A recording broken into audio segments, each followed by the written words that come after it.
incredibly powerful, of course. I'm biased, but it really does tell you not just the mass, but the interactions, the stoichiometry, even the shape, the connectivity of protein molecules.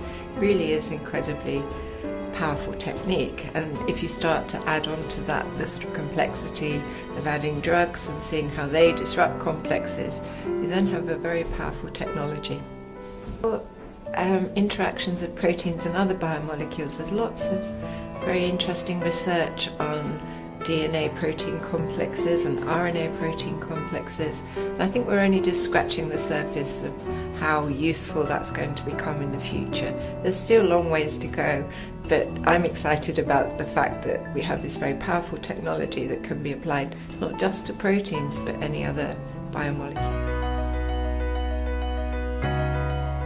Yeah, that's why we focus on a lot. We focus a lot on bringing it to the to the clinic, at least, maybe not to the bedside, but to the clinic. And I think definitely proteomics could have a large role there, because already now the most lab tests are actually on proteins. They're just based on single proteins. So if we can now analyze in a robust manner hundreds or thousands of proteins, this should give you entirely new possibilities to diagnose disease. Have to make the most of a tiny little piece of fossil because they're often very rare. In addition, the molecules that are there are modified in ways that are not predictable by current databases. So that's where the use of antibodies and other material comes in, is figuring out what antibodies to allow in these modifications and how they happen. So in addition to studying the molecules and the histology and the texture and the structure of bone, we also study the environments they're preserved in, so we can get an idea of how the geochemical environment affects the proteins. There's a lot of influences on proteins or other molecules that might allow them to persist in bone, but those are still not really well worked out. And so the other thing we have is co-eluting material in a fossil bone that you don't have in modern bone that might cause ion suppression or reduce the ability for us to recover protein. My research personally is trying to make an impact in the field of precision medicine. And in particular, we're trying to solve two major problems. The early detection of colon cancer, which affects about 1.4 million people on the planet every year, and detect that earlier using a blood test that allows you then to have a highly confirmatory, very accurate colonoscopy and then surgery if you're diagnosed sadly with that disease, because we know that survival is at a much higher rate when you're detected early. And the second is to be able to detect patients who are at high risk of recurrence of the disease from those that are cured by their original surgery if we do detect the disease earlier. So it's very important because at present we don't have proteomic or genomic techniques that allow us either early detection or stratification of those people that need chemotherapy or that are cured by surgery.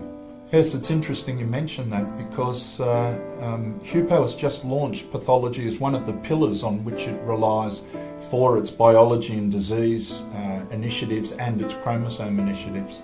And pathology is absolutely integral in our work. In fact, both blood-based detection of disease in screening tests and immunohistochemistry tests that tell you whether or not a patient is at high risk. Both of those are fundamental tools that pathologists use. So our team actually has 6 pathologists involved in the work, and we've been working with them now for over almost 2 decades. Yeah, our biggest push is in the area of big data and multi-omics profiling of people, for mostly focus on trying to understand health and then transition to disease, catch disease early before it's symptomatic. We're very big on longitudinal profiling, so following people over time, because we think the biggest way to detect disease is by following people individually and finding that delta, that shift. That first period where people start becoming ill, there'll be molecular signatures. So that's our push. We try and use as many data types as possible, including proteomics, which we think will be very powerful in this endeavor. As far as pathology is concerned, everything we do involves pathology. All the samples we collect, and some new ones, I would argue, will have to fall into pathology, i.e. your microbiome, your stool samples should get incorporated into that. Anyway, all the samples we collect are all part of pathology, and so it's a great new initiative that is part of HPO. I think it's going to be very integral to everything we do. Yeah, so the hPOP project is a phenomenally exciting project. It's one we launched 3 years ago, initially at Taipei, then Dublin, which Steve ran, and now here we are in Orlando. We're taking our third round of samples. We're profiling everybody who comes to visit and volunteers. We get them during the meeting where they give their blood, urine, and stool samples, and now we're going to do deep profiling right after this meeting, generate tons of data, get it back to people, and just see how people differ from all around the world. It'll be a pretty exciting project. We'll get to see, again, how these different corners people from different corners of the world compare to one another, and it'll be a lot of fun. Yeah, so I think you're right. There have been very many biomarkers discovered, and obviously our expectation is that because so many proteins are used as integral and really significant in important parts of existing diagnostic tests, that proteins will be a critical central role of future diagnostic tests. Those tests probably will incorporate other analytes, so they will come from multi-omics data sets, kinds of data sets that Mike and Mark have been working with and generating. We haven't been particularly successful in doing that, and so I think that what that tells us are that there are many roadblocks.